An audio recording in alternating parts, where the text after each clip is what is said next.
আদর্শ ছেলে কুসুম কুমারী দাস। আমাদের দেশে হবে সেই ছেলে কবে, কথায় না বড় হয়ে কাজে বড় হবে। মুখে হাসি বুকে বল তেজে ভরা মন, মানুষ হইতে হবে এই তার পণ।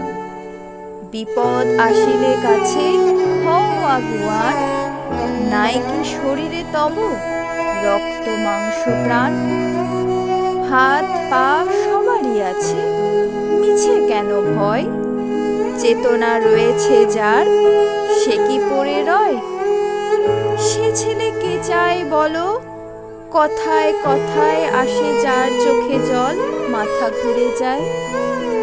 সাদা প্রাণে হাসি মুখে করো এই পণ, মানুষ হইতে হবে মানুষ যখন। কৃষকের শিশু কিংবা রাজার কুমার, সবারই রয়েছে কাজ এ বিশ্ব মাঝার। হাতে প্রাণে খাটো সবে শক্তি করো দান, তোমরা মানুষ হলে